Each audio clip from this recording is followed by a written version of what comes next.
Los hijos del trueno, sabiduría ancestral de los primeros chamanes. A lo largo de los vastos territorios de América, en épocas mucho antes de la memoria escrita, surgieron figuras envueltas en el misterio. Del trueno y la bruma de los tiempos, los primeros chamanes conocidos por muchos pueblos como los hijos del trueno, estos guardianes del conocimiento universal trazaban con paso cauteloso la frontera invisible entre el mundo de los mortales y los dominios del espíritu. Eran observadores incansables de la naturaleza, mediadores entre el cielo y la tierra, y transmisores de una sabiduría que fusionaba ciencia, espíritu y entorno en un tejido indivisible. Para entender el mundo de los primeros chamanes, hay que imaginar las noches interminables junto a la hoguera. El rumor del fuego era el primer maestro en sus lenguas danzantes. Los chamanes aprendieron a leer los ciclos del tiempo, el ritmo de los astros, los secretos del viento y la incesante conversación de los elementos. El cielo nocturno, tachonado de estrellas, se convertía en un mapa vivo donde cada constelación relataba una historia. El sol era el corazón palpitante del mundo. El trueno, la voz de los dioses o de ancestros lejanos que aún velan nuestro camino. Los hijos del trueno sabían escuchar el murmullo de las olas, el silbido de los vientos, el lenguaje secreto de los animales y las plantas. Para ellos, la tierra no era solo suelo y piedra era un ser vivo, respirando junto a ellos, pulsando bajo sus pies. Uno de los misterios mejor guardados de los chamanes era el arte de sanar. Los relatos orales transmitidos de generación en generación hablan de técnicas milenarias, cuidadosamente preservadas, que combinaban lo físico y lo espiritual. La curación chamánica no se limitaba a tratar los síntomas visibles. El verdadero trabajo comenzaba mucho más allá del cuerpo. El chamán entraba en estados ampliados de conciencia, alguna vez inducidos por el ritmo hipnótico del tambor, otras por el aroma denso de plantas sagradas, y emprendía un viaje hacia los paisajes invisibles donde habitaban los orígenes del dolor. Allí, el mal, entendido como desequilibrio, se manifestaba como nudos de energía, sombras o entes aferrados al alma. La técnica de soplo era una de las preferidas. El chamán inhalaba profundamente visualizando la energía estancada en el cuerpo del paciente. Luego, con un potente soplo, expulsaba ese mal fuera del cuerpo, devolviéndolo a la tierra para su transmutación.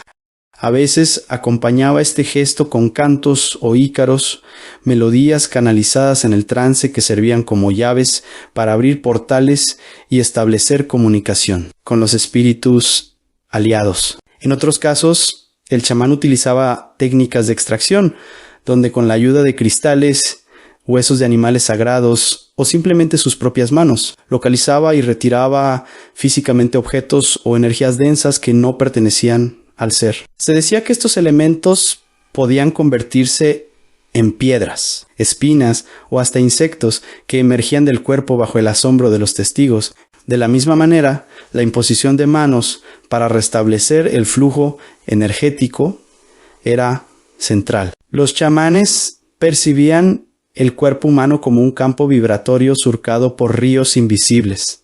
Allí donde sentían frío, calor anómalo o cosquilleo, detectaban el origen del desequilibrio y trabajaban para rearmonizarlo, a menudo invocando a sus espíritus guía. Pero quizás uno de los mayores secretos de los hijos del trueno radicaba en su íntima relación con las plantas sagradas. Cada pueblo tenía sus aliados, el peyote en los desiertos del norte, la ayahuasca en la espesura amazónica, el San Pedro en las alturas andinas, el tabaco ritual en toda América. Estas plantas no eran simples remedios, eran maestros vivos, portadores de inteligencia ancestral, capaces de abrir puertas en la mente y el corazón. Durante las ceremonias, los chamanes bebían, fumaban o inhalaban el brebaje preparado y guiaban a otros participantes a través de visiones profundas. En los mundos revelados por las plantas, los viajeros podían enfrentarse a sus miedos, encontrar respuestas a preguntas antiguas o recibir el don de la sanación. A menudo,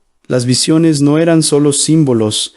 Los chamanes decían navegar verdaderos mapas energéticos, cartografías de realidades invisibles, donde se hallaban las raíces del sufrimiento humano. Algunos afirmaban que en estos estados lograban comunicarse con civilizaciones previas a la historia, herederas del saber de eras sumidas en el olvido. Los patrones geométricos, los animales de poder, los paisajes desmesurados, Les ofrecían información sobre el universo, la medicina y el arte de vivir en equilibrio. Los rituales del trueno, por su parte, eran quizás los más poderosos y respetados. Celebrados en los días de tormenta o en momentos de crisis colectiva, reunían a la comunidad bajo la guía del chamán. Con tambores y cantos imitando el retumbar del cielo, se buscaba la comunión con las fuerzas primordiales. El trueno era invocado como guardián, testigo y protector, capaz de purificar y renovar. Se creía que el sonido del trueno tenía el poder de romper bloqueos, sanar colectivamente e incluso desplazar espíritus o energías adversas. La conexión con los ancestros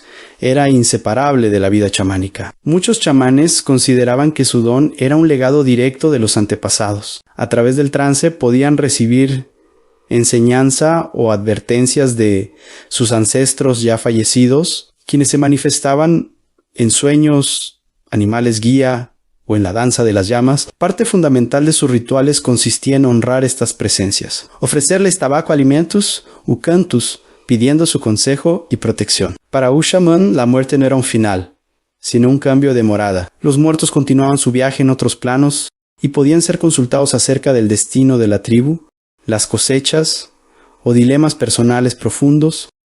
Dentro del vasto universo chamánico existían diferentes especialidades y caminos. Estaban los chamanes viajeros, expertos en el viaje astral, capaces de desplazarse por mundos paralelos y traer mensajes o sanaciones de regreso. Otros eran curanderos, aplicando su saber para aliviar males físicos, recuperar el equilibrio emocional y favorecer la fertilidad de las tierras y el ganado. También resaltaban los hechiceros del clima, capaces de convocar la lluvia o calmar las sequías mediante ritos secretos y mediación con espíritus elementales. En sociedades andinas, por ejemplo, el Altomisayoc era un chamán elegido desde su infancia por señales sobrenaturales en rayos que caían cerca de ellos. Sueños premonitorios, visitas de animales poco comunes, dedicaban su existencia a servir como puente entre los dioses de las montañas y los requerimientos del pueblo.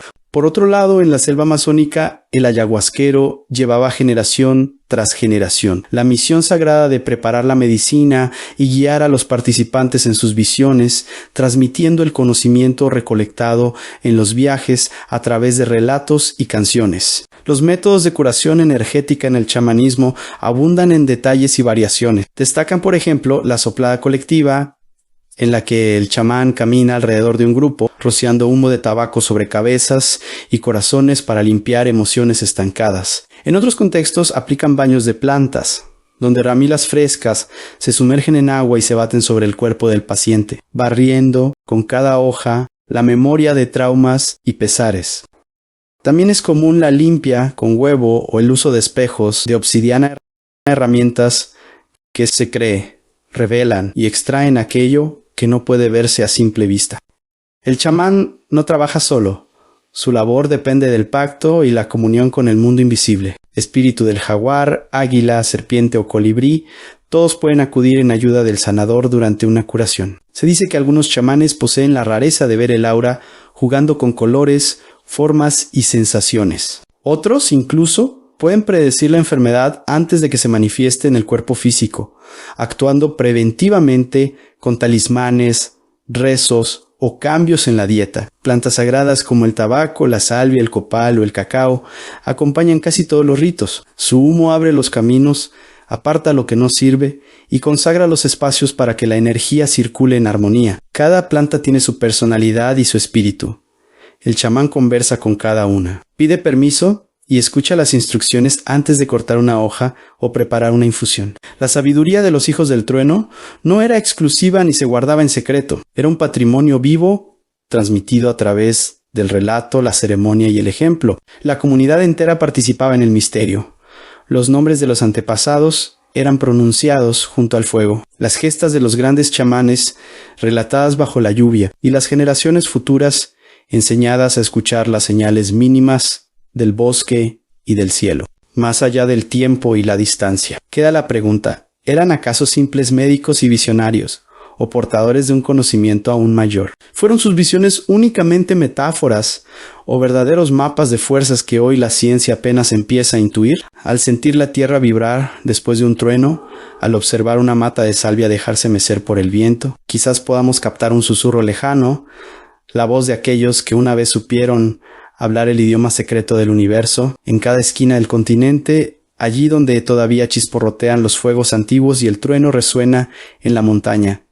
La sabiduría de los primeros chamanes sigue latiendo. Nos ofrece un puente hacia dimensiones olvidadas, un recordatorio de que todos somos responsables del equilibrio entre humanidad y mundo natural. Los hijos del trueno nos convocan aún hoy a escuchar, a sanar y a recordar que, en la raíz de todo, habita la unidad indisoluble de la vida. Si este documental ha sido de tu agrado, danos un me gusta, toca la campana y suscríbete a Reescribamos nuestra historia.